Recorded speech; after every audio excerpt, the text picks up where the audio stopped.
नमस्कार, प्रणाम प्यारे साथियों। स्वागत है आपका अपने परिवार कल्चरल क्लासेस में। दोस्तों, मैं जयंत सर और आज लेके आ गया हूँ एक धमाकेदार सेशन। दोस्तों, इस धमाकेदार सेशन में हम बात करने वाले हैं क्लास 10th के केमिस्ट्री के सेकेंड चैप्टर के बारे में। ठीक दोस्तों, इससे पहले हम लोग पहला चैप्टर के वस्तुनिष्ठ प्रश्न को शानदार तरीके से पढ़ चुके हैं। ठीक दोस्तों, अगर आपको अच्छा लगा होगा तो भैया यह भी आपको जरूर भी अच्छा लगेगा। ठीक दोस्तों, समझ गए? ठीक ना? दूसरा चैप्टर। ठीक दोस्तों, दूसरा चैप्टर का नाम है आपके केमिस्ट्री का अम्ल क्षार एवं लवण। ठीक दोस्तों, आप लोग पढ़ते होंगे कौन सा बुक? भारती भुवन बुक। ठीक दोस्तों, हम लोग अभी जो पढ़ रहे हैं वह एनसीईआरटी पैटर्न पर पढ़ रहे हैं। ठीक दोस्तों, हो सके आपका चैप्टर इधर इधर उधर हो। ठीक ना? इसलिए टेंशन नहीं लेना है, शानदार तरीके से अपने पढ़ाई को जारी रखना है। ठीक दोस्तों, समझ गए? कोई दिक्कत नहीं है? डाउट क्लियर है? ठीक ना? तो चलिए, आज हम लोग देखने वाले हैं इस चैप्टर के वस्तुनिष्ठ प्रश्न को। ठीक दोस्तों, जो कि आपके आने वाले बोर्ड के परीक्षा के लिए बहुत ही ज्यादा महत्वपूर्ण होने वाला है। तो चलिए, बिना विलंब किए हुए क्लास को शुरू करते हैं। ठीक दोस्तों, तो चलिए, क्लास को शुरू करने से पहले अगर आप लोग इस चैनल पर नए हैं तो चैनल को सब्सक्राइब करके बेल आइकन हिट कर दीजिएगा। साथ ही साथ इस वीडियो को अपने दोस्तों के साथ शेयर कर दीजिएगा। ठीक दोस्तों, लाइक भी कर दीजिएगा यार, क्या रखा है, लाइक में कर दीजिएगा। ठीक ना? तो चलिए आगे बढ़ते हैं, देखते हैं पहला प्रश्न जो कि आपके स्क्रीन पे साक्षात प्रस्तुत है विकल्प के साथ। जरा ध्यान दीजिएगा दोस्तों। पहला प्रश्न है, प्रश्न कर रहा है, क्या कर रहा है भैया? प्रश्न आइए कि लिटमस विलियन जो बैगनी रंग का रंजक होता है यह किस पदार्थ का बना होता है भैया? तो दोस्तों, आप लोग लीचेन का नाम सुने हैं? लीचेन, लीचेन एक पदार्थ होता है। ठीक दोस्तों, लीचेन एक पदार्थ होता है और यही लीचेन से जो है आपका जो बैगनी रंग का रंजक होता है वह लीचेन पदार्थ से बना होता है। ठीक दोस्तों, समझ गए? कौन सा रंजक होता है? लिटमस विलियन। ठीक ना? लिटमस विलियन जो बैगनी रंग का रंजक होता है यह जो है आपका लीचेन नामक पदार्थ का बना होता है। डाउट क्लियर है? कोई दिक्कत नहीं? आपको इसको याद रखना होगा यार। हम इसको कैसे ट्रिक बता सकते हैं आपको, बताइए तो। ये सब चीज आपको याद रखना होगा। ठीक दोस्तों, समझ गए? तो चलिए आगे बढ़ते हैं, देखते हैं दूसरा प्रश्न जो कि आपके स्क्रीन पे साक्षात प्रस्तुत है विकल्प के साथ। जरा ध्यान दीजिएगा दोस्तों। ठीक ना? हम लोगों के पास आज टॉप 50 प्रश्न है। ठीक दोस्तों, तो चलिए, यानी कि 50 प्रश्न है। ठीक ना? बस धैर्य के साथ बने रहिएगा अंत तक। चलिए, तो दूसरा प्रश्न है, प्रश्न करा है कि निम्नलिखित में से कौन सूचक की तरह इस्तेमाल नहीं किया जाता है? दोस्तों, हल्दी जो है यह आपका सूचक की तरह इस्तेमाल किया जाता है।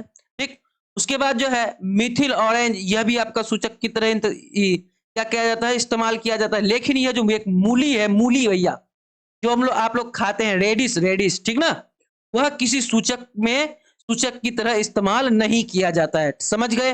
कोई दिक्कत नहीं? तो चलिए आगे बढ़ते हैं, देखते हैं तीसरा प्रश्न जो कि आपके स्क्रीन पे साक्षात प्रस्तुत है विकल्प के साथ। जरा ध्यान दीजिएगा भैया।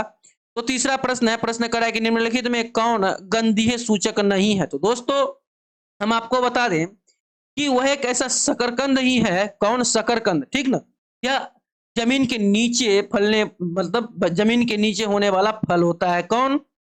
शकरकंद। ठीक दोस्तों, समझ गए आप लोग? ऐसा एक शकरकंद ही एक ऐसा, क्या कर सकते हैं इसको, फल कर सकते हैं या फिर सब्जी कर सकते हैं, कुछ भी कर सकते हैं। ठीक ना? फल ही कहेंगे इसको। ठीक ना? चलिए, तो एक शकरकंद ही एक ऐसा फल है जिसको आप खाने से आपका मुंह जो है महकेगा नहीं। ठीक दोस्तों, अर्थात शकरकंद जो है आपका गंधीय सूचक नहीं होता है। ठीक दोस्तों, समझ गए? डाउट क्लियर है? कोई दिक्कत नहीं है? चलिए आगे बढ़ते हैं, देखते हैं चौथा प्रश्न जो कि आपके स्क्रीन पे साक्षात प्रस्तुत है विकल्प के साथ। जरा ध्यान दीजिएगा भैया। दोस्तों, चौथा प्रश्न है, प्रश्न करा है भैया, क्या करा है? जरा ध्यान दीजिएगा। ध्यान देने वाली बात है। ठीक है कि निम्नलिखित में से कौन द्विक्षारीय अम्ल है? दोस्तों, द्विक्षारीय अम्ल, ठीक ना, जिसमें दो क्षार मिला हुआ रहता है। तो दोस्तों, आप जरा ध्यान दीजिएगा H2SO4 सल्फ्यूरिक अम्ल के ऊपर। ठीक दोस्तों, किसके ऊपर? सल्फ्यूरिक अम्ल, सल्फ्यूरिक एसिड। ठीक दोस्तों, H2SO4 इसमें आपका द्विक्षारीय अम्ल पाया गया है। ठीक ना? समझ गए? चलिए आगे बढ़ते हैं, देखते हैं 5 नंबर का प्रश्न जो कि आपके स्क्रीन पे साक्षात प्रस्तुत है विकल्प के साथ। जरा ध्यान दीजिएगा। तो चलिए, 5 नंबर का प्रश्न है, प्रश्न कर रहा है कि पोटास एलम होते हैं। दोस्तों, पोटास एलम क्या होते हैं? एक साधारण लवण होता है, या फिर एक मिश्रित लवण होता है, या फिर एक अम्लीय लवण होता है, या फिर एक द्विक लवण होता है? दोस्तों, क्या होता है पोटास एलम? अगर आपको पता है इस प्रश्न का उत्तर तो फटाफट से इसका उत्तर आप चैट सेक्शन में बताने की प्रयास कीजिए, अन्यथा मैं आपको बताऊंगा। इसका जो उत्तर हो जाएगा ना आपका, वह एक दिक अम्ल। ठीक दोस्तों, समझ गए आप लोग यहाँ तक शानदार तरीके से। यानी कि पोटास एलम जो होता है वह एक दिक लवण होता है। ठीक, समझ गए, कोई दिक्कत नहीं है, क्लियर है। चलिए आगे बढ़ते हैं, देखते हैं 6 नंबर का प्रश्न जो कि आपके स्क्रीन पे साक्षात प्रस्तुत है विकल्प के साथ, जरा ध्यान दीजिएगा भैया। चलिए 6 नंबर का प्रश्न कर रहा है कि एसिटिक अम्ल का दुर्लभ अम्ल क्यों है। दोस्तों क्या कर रहा है प्रश्न, जरा ध्यान दीजिएगा कि एसिटिक अम्ल एक दुर्लभ अम्ल क्यों है। एसिटिक अम्ल एक दुर्लभ अम्ल है क्योंकि क्योंकि इसमें आयनित जो होता है ना भैया, वह आयनित क्या होता है, कम होता है। ठीक दोस्तों, समझ गए, ये कम आयनित का होते हैं, इसलिए एसिटिक अम्ल जो है एक दुर्बल अम्ल होता है। ठीक दोस्तों, समझ गए आप लोग यहाँ तक 6 नंबर के प्रश्न को, कहीं कोई दिक्कत नहीं है, डाउट क्लियर है। तो चलिए आगे बढ़ते हैं, देखते हैं 7वां नंबर का प्रश्न जो कि आपके स्क्रीन पे साक्षात प्रस्तुत है विकल्प के साथ, जरा ध्यान दीजिएगा भैया। तो चलिए 7वां नंबर का प्रश्न है, प्रश्न कर रहा है कि निम्नलिखित में सबसे प्रबल लवण कौन है। तो दोस्तों निम्नलिखित में जो सबसे आपका प्रबल लवण है ना, वो आपका NaCl, जो कि साधारण नमक के नाम से आप लोग जानते हैं। ठीक ना, जो हम लोग खाते हैं NaCl, ठीक ना, समझ गए। NaCl में आयोडीन मिलाया जाता है उसको शुद्ध करने के लिए। ठीक, समझ गए। तो दोस्तों ये जो NaCl है आप लोग सभी जानते हैं, सोडियम क्लोराइड साधारण नमक के नाम से इसको जाना जाता है। चलिए आगे बढ़ते हैं, जो कि सबसे प्रबल लवण होता है। ठीक ना, चलिए आगे बढ़ते हैं, देखते हैं 8वां प्रश्न जो कि आपके स्क्रीन पे साक्षात प्रस्तुत है विकल्प के साथ, जरा ध्यान दीजिएगा। 8वां प्रश्न कर रहा है भैया, क्या कर रहा है, जरा ध्यान देने वाली बात है कि निम्नलिखित में से कौन एक से अधिक अम्लीय लवण बनाएगा। तो दोस्तों एक से अधिक जो आपका अम्लीय लवण बनाएगा वह H3PO4। दोस्तों H3PO4 का नाम क्या होता है।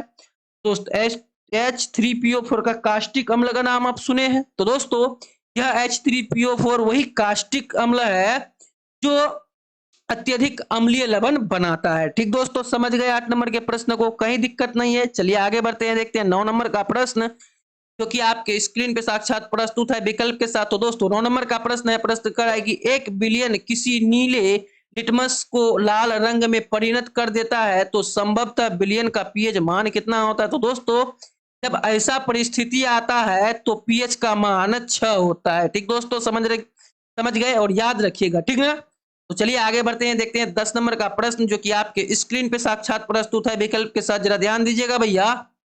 चलिए तो 10 नंबर का प्रश्न है, प्रश्न कर रहा है कि जल के अम्लीय एवं क्षारीय विलयन किसके कारण विद्युत के सुचालक होते हैं। तो दोस्तों जल के अम्लीय एवं क्षारीय विलयन जो होता है ना भैया, वह H+ और OH- दोनों के कारण विद्युत के सुचालक होते हैं। ठीक ना, समझ गए, कोई दिक्कत नहीं है।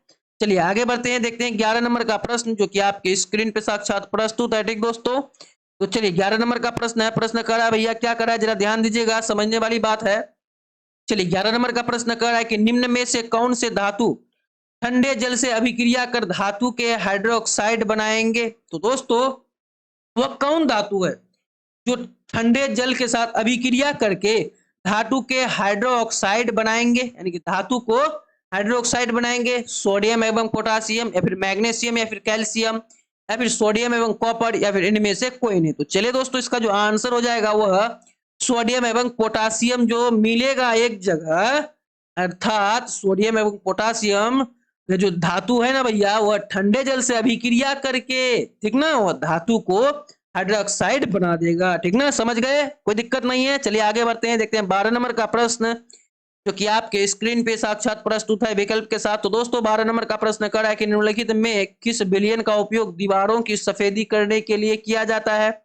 दोस्तों वह कौन सा क्या है, वह कौन सा विलयन है जिसका उपयोग दीवारों की सफेदी करने के लिए किया जाता है। तो दोस्तों उसका नाम है CaOH2। क्या नाम है उसका भैया, CaOH2, जिसको हम लोग कैल्शियम हाइड्रोक्साइड के नाम से जानते हैं। ठीक दोस्तों, समझ गए आप लोग शानदार तरीके से।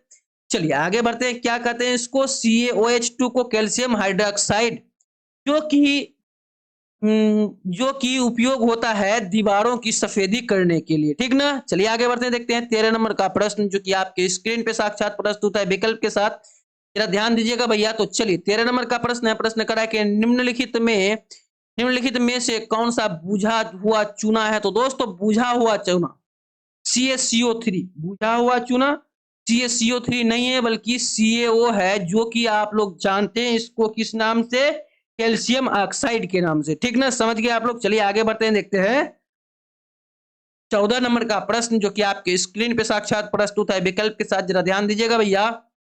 चलिए 14 नंबर का प्रश्न करा है कि लवण N2CO3 का जलीय जलीय विलयन पीएच होता है। दोस्तों लवण Na2CO3 का जलीय विलयन पीएच जो होता है ना भैया, वह 7 होता है। ठीक दोस्तों, समझ गए कितना होता है, 7 होता है, यह ध्यान रखिएगा और याद भी रखिएगा। चलिए आगे बढ़ते हैं, देखते हैं 15 नंबर का प्रश्न जो कि आपके स्क्रीन पे साक्षात प्रस्तुत है विकल्प के साथ।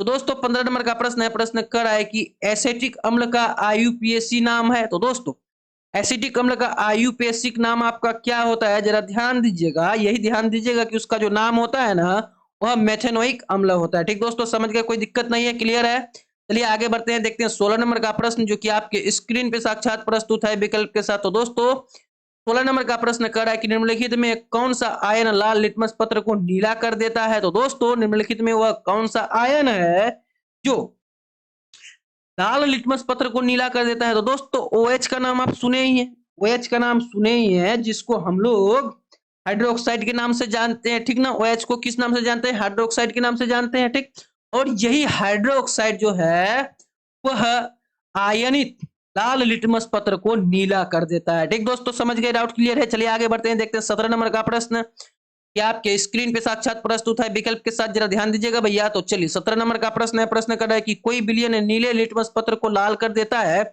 इसका पीएच संभवतः कितना होगा। तो दोस्तों उसका जो पीएच जो होगा ना, संभवतः मात्र उसका पीएच 5 होगा। ठीक दोस्तों, समझ गए, कोई दिक्कत नहीं है। अगर कहीं भी दिक्कत हो ना दोस्तों कोई भी प्रश्न में, तो आप बेझिझक प्रश्न कर सकते हैं, आपके द्वारा पूछा गया हर एक प्रश्न का उत्तर आपको शानदार तरीके से मिल जाएगा। चलिए आगे बढ़ते हैं, देखते हैं 18 नंबर का प्रश्न जो कि आपके स्क्रीन पे साक्षात प्रस्तुत है विकल्प के साथ। तो दोस्तों 18 नंबर का प्रश्न है, प्रश्न कर रहा है कि ऑक्जेलिक अम्ल का प्राकृतिक स्रोत निम्न में से क्या है, निम्न में से कौन है। सॉरी दोस्तों, तो चलिए ऑक्जेलिक अम्ल का प्राकृतिक स्रोत निम्नलिखित में कौन है। तो दोस्तों ऑक्जेलिक अम्ल, कौन सा अम्ल, ऑक्जेलिक अम्ल जो है आपका, उसका जो स्रोत है ना, वह आपका टमाटर है। ठीक दोस्तों, समझ गए आप लोग, टमाटर जो है ऑक्जेलिक अम्ल स्रावित करता है। ठीक, समझ गए आप लोग 18 नंबर के प्रश्न को। चलिए बढ़ते आए आगे और देखते हैं 19 नंबर का प्रश्न जो कि आपके स्क्रीन पे साक्षात प्रस्तुत है विकल्प के साथ। तो दोस्तों 19 नंबर का प्रश्न है, प्रश्न कर रहा है, जरा ध्यान दीजिएगा कि प्लास्टर ऑफ पेरिस का रासायनिक सूत्र है। तो दोस्तों प्लास्टर ऑफ पेरिस का रासायनिक सूत्र क्या होता है, वह CaSO4 point CaSO4 into half H2O। ठीक दोस्तों, समझ गए आप लोग, प्लास्टर ऑफ पेरिस, जिसको हम लोग किसके नाम से जानते हैं, प्लास्टर ऑफ पेरिस को प्लास्टर ऑफ पेरिस ही जानते हैं। ठीक दोस्तों, चलिए जिससे होता क्या है, इससे का जो उपयोग होता है वह, जिसका पैर हाथ टूट जाता है उसका जो बैंडेज करते हैं डॉक्टर साहब, उसी को कहते हैं प्लास्टर ऑफ पेरिस। ठीक ना, समझ गए। चलिए आगे बढ़ते हैं, देखते हैं 20 नंबर का प्रश्न जो कि आपके स्क्रीन पे साक्षात प्रस्तुत है विकल्प के साथ, जरा ध्यान दीजिएगा भैया। चलिए 20 नंबर का प्रश्न है, प्रश्न कर रहा है कि लिटमस विलयन जब न तो अम्लीय है और ना ही क्षारीय, तब यह किस रंग का होता है भैया, लाल रंग का, नीला रंग का, बैगनी रंग का, या फिर काला रंग का। तो दोस्तों जब लिटमस पत्र न तो अम्लीय होता है और न ही क्षारीय होता है, तब इसका रंग जो है बैगनी होता है, जब वह उदासीन रहता है। ठीक दोस्तों, समझ गए, कोई दिक्कत नहीं है। चलिए आगे बढ़ते हैं, देखते हैं 21 नंबर का प्रश्न जो कि आपके स्क्रीन पे साक्षात प्रस्तुत है विकल्प के साथ। तो दोस्तों 21 नंबर का प्रश्न है, प्रश्न कर रहा है भैया कि किसी भी उदासीन विलयन का पीएच मान कितना होता है। तो दोस्तों उदासीन विलयन का पीएच मान 7 होता है, ये तो बच्चा बच्चा जानता है, लेकिन आपको भी यह याद रखना होगा कि किसी भी उदासीन विलयन का पीएच मान 7 होता है। चलिए आगे बढ़ते हैं, देखते हैं 22 नंबर का प्रश्न जो कि आपके स्क्रीन पे साक्षात प्रस्तुत है विकल्प के साथ, जरा ध्यान दीजिएगा भैया कि निम्नांकित में कौन लवण है। तो दोस्तों K2SO4 का नाम आप सुने ही होंगे, ठीक ना, K2SO4, इसको जो है हम लोग पहचानते हैं किससे, पोटेशियम, किससे, पोटेशियम सल्फेट से। ठीक दोस्तों, समझ गए आप लोग, पोटेशियम सल्फेट वह एक लवण है यहाँ पे। ठीक ना, लवण तो बहुत प्रकार का होता है, लेकिन आपका जो यहाँ पे ऑप्शन दिया हुआ है वह K2SO4। ठीक ना, समझ गए। चलिए आगे बढ़ते हैं, देखते हैं 23 नंबर का प्रश्न जो कि आपके स्क्रीन पे साक्षात प्रस्तुत है विकल्प के साथ। तो दोस्तों 23 नंबर का प्रश्न है, प्रश्न कर रहा है भैया, क्या कर रहा है, आइए जरा ध्यान दीजिएगा कि किसी लाल तप्त आयरन पर जल वाष्प प्रभावित करने पर कौन सा यौगिक प्राप्त होता है। तो दोस्तों उस यौगिक का नाम है Fe3O4। क्या होता है Fe3O4, क्या होता है आपका यौगिक प्राप्त होता है किसी लाल तप्त आयरन का जल वाष्प प्रभावित करने पर। ठीक दोस्तों, समझ गए, कोई दिक्कत नहीं है, क्लियर है। चलिए बढ़ते हैं 24 नंबर प्रश्न की ओर, जो कि आपके स्क्रीन पे साक्षात प्रस्तुत है। तो दोस्तों 24 नंबर का प्रश्न करा है कि हमारे शरीर में पीएच कितने पारस के बीच कार्य करता है। तो दोस्तों हमारे शरीर में पीएच जो है आपका वह 7.0 से 7.8 तक कार्य करता है। ठीक दोस्तों, समझ गए, कोई दिक्कत नहीं है। आगे बढ़ते हैं, देखते हैं 25 नंबर का प्रश्न, जो कि आपके स्क्रीन पे साक्षात प्रस्तुत है विकल्प के साथ। तो दोस्तों 28 नंबर का प्रश्न है, प्रश्न करा है कि बेकिंग पाउडर का अणुसूत्र क्या होता है। दोस्तों बेकिंग पाउडर का जो आपका अणुसूत्र होता है ना भैया, वह आपका NaHCO3 होता है। क्या होता है? NaHCO3, जो कि आपका 3 नंबर का विकल्प यहाँ पे 25 नंबर का सही आंसर हो जाएगा। ठीक ना, समझ गए, कोई दिक्कत नहीं है। चलिए आगे बढ़ते हैं, देखते हैं 26 नंबर का प्रश्न, जो कि आपके स्क्रीन पे साक्षात प्रस्तुत है विकल्प के साथ। तो दोस्तों 26 नंबर का प्रश्न है, प्रश्न करा है कि निम्नलिखित में कौन विजातीय यौगिक है। तो दोस्तों विजातीय यौगिक, तो दोस्तों यहाँ पे आपका प्लास्टर ऑफ पेरिस जो है वो आपका विजातीय यौगिक है। ठीक ना, चूना पत्थर ये एक जातीय यौगिक है, उसके बाद खड़िया यह भी जातीय यौगिक है, और संगमरमर यह भी आपका जातीय यौगिक है। लेकिन प्लास्टर ऑफ पेरिस जो है आपका वह आपका विजातीय यौगिक है। ठीक ना, समझ गए यहाँ तक 26 नंबर के प्रश्न को। आगे बढ़ते हैं, देखते हैं 27 नंबर का प्रश्न, जो कि आपके स्क्रीन पे साक्षात प्रस्तुत है। तो दोस्तों जरा ध्यान दीजिएगा और मेरे बात को पकड़िएगा जरा, कि निम्नलिखित में शहद का कौन सा मान सॉरी निम्नलिखित में सेहत का कौन सा मान क्षारक विलयन का मान देता है। तो दोस्तों क्षारक विलयन का मान 13 देता है, और वह आपका सेहत के लिए बहुत ही ज्यादा फायदेमंद होता है। ठीक दोस्तों, समझ गए आप लोग यहाँ तक 27 नंबर के प्रश्न को। चलिए प्रश्न को आगे बढ़ाते देखते हैं 28 नंबर का प्रश्न, जो कि आपके स्क्रीन पे साक्षात प्रस्तुत है विकल्प के साथ। जरा ध्यान दीजिएगा। तो दोस्तों 28 नंबर का प्रश्न है, प्रश्न कह रहा है भैया, क्या कह रहा है कि निम्नलिखित अम्लों में कौन सबसे प्रबल अम्ल है। तो दोस्तों सल्फ्यूरिक अम्ल का नाम आप सुने हैं, जो कि सबसे ज्यादा हार्ड अम्ल होता है, जो कि सबसे ज्यादा मजबूत अम्ल होता है, जो कि सबसे ज्यादा प्रबल अम्ल होता है, उसको सल्फ्यूरिक अम्ल कहा जाता है, जिसको हम लोग H2SO4 के नाम से जानते हैं। ठीक है ना, समझ गए आप लोग 28 नंबर के प्रश्न को। चलिए प्रश्न को आगे बढ़ाते हैं, मिलते हैं 29 नंबर प्रश्न के साथ, जो कि आपके स्क्रीन पे साक्षात प्रस्तुत है विकल्प के साथ। जरा ध्यान दीजिएगा भैया, कह रहा है कि निम्नलिखित में कौन क्षारक नहीं है। तो दोस्तों NaCl जो है आपका, जो आप लोग साधारण नमक के नाम से जानते हैं सोडियम क्लोराइड को, वह जो है आपका क्षारक नहीं है। ठीक ना, समझ गए, वह तो एक लवण है। ये आगे बढ़ते हैं, देखते हैं अगला प्रश्न, जो कि आपके स्क्रीन पे साक्षात प्रस्तुत है 30 नंबर का प्रश्न विकल्प के साथ। दोस्तों 30 नंबर का प्रश्न है, प्रश्न कर रहा है, क्या कर रहा है भैया 30 नंबर का प्रश्न, जरा ध्यान दीजिएगा, कि निम्नलिखित क्षारकों में कौन प्रबल क्षारक है। तो दोस्तों यहाँ पे जो आपका प्रबल क्षारक है ना, वह NaOH है। ठीक दोस्तों, NaOH को हम लोग किस नाम से जानते हैं? सोडियम हाइड्रोक्साइड के नाम से। ठीक दोस्तों, हालांकि हम लोग कुछ क्षण पहले इसकी चर्चा कर चुके थे। तो चलिए आगे बढ़ते हैं, देखते हैं 31 नंबर का प्रश्न, जो कि आपके स्क्रीन पे साक्षात प्रस्तुत है विकल्प के साथ। ठीक दोस्तों, तो चलिए 31 नंबर का प्रश्न है, प्रश्न करा है कि कुछ ऐसे पदार्थ होते हैं जिनकी गंध अम्लीय या क्षारीय माध्यम में बदल दी जाती है, उन्हें क्या कहते हैं। तो दोस्तों उन्हें जो है हम लोग गंधीय सूचक कहते हैं। ठीक दोस्तों, जिससे हम लोगों को पता चलेगा यह इसका गंध कैसा है, ठीक ना, तो उसको हम लोग गंध सूचक ही कहेंगे दोस्तों। ठीक ना, समझ गए। जैसे वोल्टेज, जैसे वोल्ट मीटर जो है वोल्टेज मापता है, तो उसका नाम वोल्टेज रख दिए। ठीक ना, आगे बढ़ते हैं, देखते हैं 32 नंबर का प्रश्न, जो कि आपके स्क्रीन पे साक्षात प्रस्तुत है विकल्प के साथ। जरा ध्यान दीजिएगा भैया। तो चलिए 32 नंबर का प्रश्न है, प्रश्न करा है कि सभी धातु कार्बोनेट एवं हाइड्रोकार्बोनेट का हाइड्रोकार्बोनेट अम्ल के साथ अभिक्रिया करके क्या बनाते हैं भैया। दोस्तों सभी धातु कार्बोनेट एवं हाइड्रोजन कार्बोनेट अम्ल के साथ जब अभिक्रिया करता है ना, तब वह एक अपने आप में संगत लवण भी बनाता है, कार्बन हाइड्रोक्साइड भी बनाता है, जल भी बनाता है। यानी कि इसका जो सही आंसर हो जाएगा, इनमें से सभी डी नंबर का विकल्प इसका सही आंसर हो जाएगा। ठीक दोस्तों, समझ गए आप लोग 32 नंबर के प्रश्न को। चलिए आगे बढ़ते हैं, देखते हैं 33 नंबर का प्रश्न, जो कि आपके स्क्रीन पे साक्षात प्रस्तुत है विकल्प के साथ। जरा ध्यान दीजिएगा भैया। चलिए 33 नंबर का प्रश्न है, प्रश्न कह रहा है कि सभी अम्लों में पाया जाता है। भैया सभी अम्लों में आपका ऑक्सीजन पाया जाता है। क्या पाया जाता है? सभी अम्लों में आपका ऑक्सीजन पाया जाता है। लेकिन यह जो है आपका ऑप्शन, आपका आंसर गलत है। सभी अम्लों में जो है आपका हाइड्रोजन पाया जाता है। ठीक दोस्तों, समझ गए आप लोग, सभी इतने सारे अम्ल हैं, सभी अम्लों में हाइड्रोजन पाया जाता है। ठीक ना, समझ गए। चलिए आगे बढ़ते हैं, देखते हैं 34 नंबर का प्रश्न, जो कि आपके स्क्रीन पे साक्षात प्रस्तुत है। चलिए 34 नंबर का प्रश्न है, प्रश्न कर रहा है कि हाइड्रोजन युक्त सभी यौगिक होते हैं। तो दोस्तों हाइड्रोजन युक्त सभी यौगिक क्या होते हैं? तो हाइड्रोजन युक्त सभी यौगिक अम्लीय होते हैं, याद रखिएगा। ठीक ना, समझ गए। चलिए आगे बढ़ते हैं, देखते हैं 35 नंबर का प्रश्न, जो कि आपके स्क्रीन पे साक्षात प्रस्तुत है विकल्प के साथ। तो दोस्तों 35 नंबर का प्रश्न है, प्रश्न कर रहा है कि जल में घुलनशील क्षारक के बारे में क्या सत्य है। तो दोस्तों जल में घुलनशील क्षारक के बारे में जो आपका सत्य है ना, यह यही है भैया, क्या है कि यह जो है इन्हें क्षार भी कहते हैं, स्वाद इसका कड़वा होता है और प्रकृति संक्षारक होती है। यानी कि इसका जो सही आंसर हो जाएगा इनमें से सभी इसका सही आंसर हो जाएगा। ठीक ना, समझ गए। चलिए बढ़ते हैं 36 नंबर प्रश्न की ओर, जो कि आपके स्क्रीन पे साक्षात प्रस्तुत है। तो चलिए 36 नंबर का प्रश्न है, प्रश्न कर रहा है, जरा ध्यान दीजिएगा भैया क्या कर रहा है 36 नंबर का प्रश्न, आइए देखते हैं। तो दोस्तों 36 नंबर का प्रश्न कर रहा है कि पीएच में पी सूचक है, यानी कि पीएच में पी क्या सूचित करता है, उषांश या फिर पावर या फिर दोनों या फिर इनमें से कोई नहीं। तो दोस्तों हम आपको बताना चाहेंगे ये जो आपका पी है ना वह उषांश डिनोट करता है, ठीक ना, और इसको पोटेंज भी कहा जाता है। ठीक ना, कोई दिक्कत नहीं, आगे बढ़ते हैं, देखते हैं 33 नंबर का प्रश्न जो आपके साक्षात प्रस्तुत है विकल्प के साथ। तो दोस्तों 37 नंबर का प्रश्न है, प्रश्न कर रहा है कि एसिटिक अम्ल का प्राकृतिक स्रोत निम्न में कौन से है।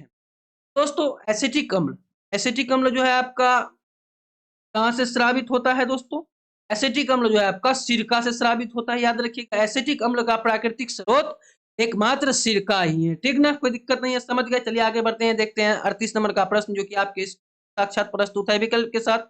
दोस्तों 38 नंबर का प्रश्न है, प्रश्न कर रहा है भैया क्या कर रहा है प्रश्न कि सिट्रिक अम्ल का प्राकृतिक स्रोत है। दोस्तों सिट्रिक अम्ल जो मिलेगा आपको वह खट्टा चीज से मिलेगा, यानी कि संतरा और नींबू से मिलेगा। ठीक ना, खट्टा चीज नहीं कर सकते हैं, संतरा और नींबू से हम लोगों को सिट्रिक अम्ल मिलेगा। ठीक दोस्तों, समझ गए आप लोग। चलिए आगे बढ़ते हैं, देखते हैं 38 के बाद 39 नंबर का प्रश्न जो कि आपके स्क्रीन पे साक्षात प्रस्तुत है। दोस्तों 39 नंबर का प्रश्न है, प्रश्न कर रहा है कि टार्टरिक अम्ल इनमें से किसमें पाया जाता है। तो दोस्तों टार्टरिक अम्ल जो होता है ना आपका, वह आपका जो है इमली में पाया जाता है। सभी जानते हैं यह बात बचपन से ही, टार्टरिक अम्ल इमली में पाया जाता है। ठीक ना दोस्तों, चलिए आगे बढ़ते हैं और दोस्तों देखते हैं 40 नंबर का प्रश्न कि आपके स्क्रीन पे साक्षात प्रस्तुत है। तो दोस्तों 40 नंबर का प्रश्न कह रहा है कि लैक्टिक अम्ल का प्राकृतिक स्रोत है। दोस्तों लैक्टिक अम्ल का जो आपका प्राकृतिक स्रोत है ना भैया, वह दही है। ठीक ना, क्योंकि दही को जमाने का कार्य एक प्रकार के जीव करते हैं जिसको लैक्टोबैसिलस। ठीक दोस्तों, आप लोग जानते हैं, शानदार तरीके से करते हैं। 41 नंबर का प्रश्न आपके साक्षात प्रस्तुत है। तो दोस्तों 41 नंबर का प्रश्न कर रहा है भैया क्या कर रहा है कि चींटी के डंक और नेटल के डंक में कौन सा अम्ल पाया जाता है। चींटी के डंक जब चींटी आपको काटता है और नेटल जो आपको काटता है तब उसमें कौन सा अम्ल पाया जाता है। तो दोस्तों तब उसमें आपका कौन सा अम्ल पाया जाता है, तो चलिए हम आपको बताने की प्रयास करेंगे। इसका उत्तर जो हो जाएगा आपका वह मैथेनोइक अम्ल पाया जाता है। ठीक दोस्तों, जब एक चींटी आपको डंक मारता है और नेटल जब आपको डंक मारता है तब उसमें मैथाइनिक अम्ल का प्रयोग उसमें मैथाइनिक अम्ल पाया जाता है। ठीक दोस्तों, समझ आप लोग शानदार तरीके से आगे बढ़ते हैं, देखते हैं 41 के बाद 42 नंबर का प्रश्न जो कि आपके स्क्रीन पे साक्षात प्रस्तुत है विकल्प के साथ। तो दोस्तों 42 नंबर का प्रश्न कर रहा है कि दांतों का क्षय कब आरंभ होता है। दोस्तों दांतों का क्षय जो है ना आपका, वो जो आपका आरंभ होता है जब आपका मुंह का पीएच मान 5.5 से कम होने पर होता है। दोस्तों समझ गए आप लोग, शानदार तरीके से, दिक्कत नहीं है। चलिए आगे बढ़ते हैं, देखते हैं 42 के बाद 43 नंबर का प्रश्न जो कि आपके स्क्रीन पे साक्षात प्रस्तुत है।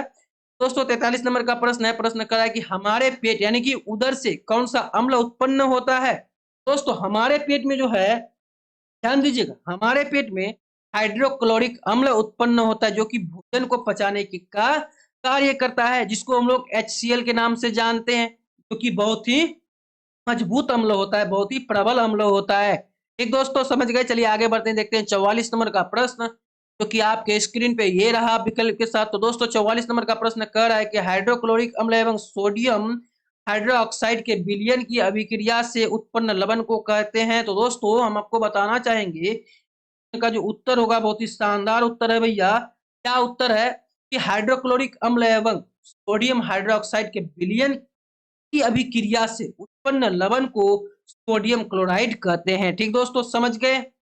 सोडियम क्लोराइड हम लोग किस नाम से जानते हैं, साधारण नमक को जानते हैं, और साधारण नमक का सूत्र क्या होता है, NaCl होता है कि नहीं होता है, बिल्कुल होता है। चलिए आगे बढ़ते हैं, देखते हैं 45 नंबर का प्रश्न जो कि आपके स्क्रीन पे साक्षात प्रस्तुत है। तो दोस्तों 45 नंबर का प्रश्न है, प्रश्न क्या है भैया, क्या कह रहा है कि धोने का सोडा का रासायनिक सूत्र है। तो दोस्तों सोने का सोडा को हम लोग किस नाम से जानते हैं, उसका रासायनिक नाम क्या होता है, कास्टिक सोडा, ठीक ना।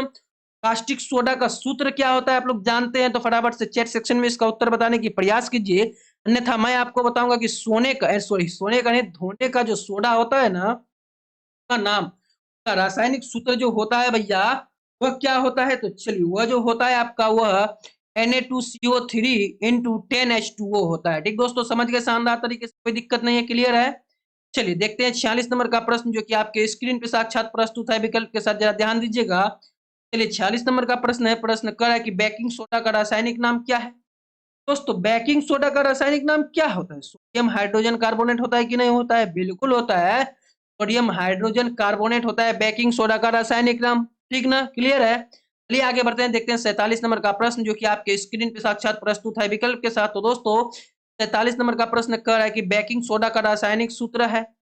दोस्तों बेकिंग सोडा का रासायनिक सूत्र क्या होता है भैया, NaHCO3, NaHCO3, जो कि आपका सी नंबर का विकल्प सही आंसर हो जाएगा बेकिंग सोडा का रासायनिक सूत्र, समझ गए। चलिए आगे बढ़ते हैं, देखते हैं 48 नंबर का प्रश्न, जो कि आपके स्क्रीन पे ये रहा विकल्प के साथ। तो दोस्तों 48 नंबर का प्रश्न है, प्रश्न करा है कि जल की अस्थायी कठोरता को हटाने के लिए किसका उपयोग किया जाता है। दोस्तों जल की अस्थायी कठोरता को हटाने के लिए आपका जो उपयोग किया जाता है, वह धोने की सोडा का उपयोग किया जाता है। ठीक दोस्तों, समझ गए, कोई दिक्कत नहीं है। आगे बढ़ते हैं, देखते हैं 49 नंबर का प्रश्न, जो कि आपके आज के इस सेशन का सेकेंड लास्ट प्रश्न। ठीक दोस्तों, तो चलिए 49 नंबर का प्रश्न है, प्रश्न है कि सोडा अम्ल अग्निशामक में किसका उपयोग किया जाता है। सोडा अम्ल अग्निशामक में किसका उपयोग किया जाता है। दोस्तों सोडियम हाइड्रोजन कार्बोनेट का नाम आप सुने हैं, बिल्कुल सुने हैं, और उसी में जो है आपका सोडा अम्ल अग्निशामक में किया जाता है सोडियम हाइड्रोजन कार्बोनेट। दोस्तों समझ गए, कोई दिक्कत नहीं है। आगे बढ़ते हैं, देखते हैं आज के इस का अंतिम प्रश्न को, जो कि आपके स्क्रीन पे ये रहा विकल्प के साथ। तो दोस्तों 50 नंबर का प्रश्न है कि सल्फेट अर्धहाइड्रेट या फिर हेमेटाइट्रेट का अन्य नाम क्या है। तो दोस्तों चलिए सोडियम अर्धहाइड्रेट और यानी कि हेमेटाइटेट ना, हेमेटाइट्रेट का अन्य नाम क्या है आप जानते हैं, अगर नहीं जानते हैं तो प्लास्टर ऑफ पेरिस का नाम सुने ही होंगे, जैसे कि हाथ पैर टूटने पुताई पोताई का काम होता है, उसी को प्लास्टर ऑफ पेरिस कहा जाता है, इसे सल्फेट अर्धहाइड्रेट के नाम से जाना जाता है। ठीक दोस्तों, समझ के कोई दिक्कत नहीं है। तो चलिए दोस्तों, अगर आप लोगों को इन 50 के 50 प्रश्न में कहीं भी दिक्कत हो ना, तो कमेंट सेक्शन में बेझिझक बताने की प्रयास कीजिएगा और कहिएगा कि हमको यहाँ यहाँ दिक्कत हुआ है, फिर से बताइए, तो मैं आपको फिर से बताऊंगा, आपको कहीं टेंशन लेना नहीं है। ठीक दोस्तों, चलिए अगर आपको इन 50 के 50 प्रश्न में कहीं भी उत्तर ढूंढने में दिक्कत हो, तो यहाँ देखिए शानदार तरीके से एक एक प्रश्न का उत्तर शानदार तरीके से दिया हुआ है। ठीक दोस्तों, आप लोग शानदार तरीके से अपने पढ़ाई को जारी रख सकते हैं। ये जो पीडीएफ है आपको नीचे डिस्क्रिप्शन बॉक्स में मिल जाएगा, जाइएगा वहां से अवश्य डिस्क्रिप्शन बॉक्स को चेक कीजिएगा और शानदार तरीके से अपने पढ़ाई को जारी रखिएगा। तो चलिए दोस्तों, क्लास को स्थगित करने से पहले आपको आज का क्लास कैसा लगा कमेंट में जरूर से बताइएगा, क्योंकि आपका एक कमेंट हमको बहुत ही आगे ले जा सकता है। ठीक दोस्तों, कहने का अर्थ यही है कि हम मोटिवेट होंगे और आपको फिर अच्छे तरीके से समझाने की प्रयास करेंगे, जैसे आज हम लोग समझे हैं। ठीक ना, चलिए तो चलिए दोस्त लोग, हम लोग जो है आज के क्लास को यहीं पे स्थगित करते हैं, फिर मिलते हैं कल नए उमंग और उत्साह के साथ और एक नए चैप्टर के साथ। तब तक के लिए सभी दोस्तों को राधे राधे।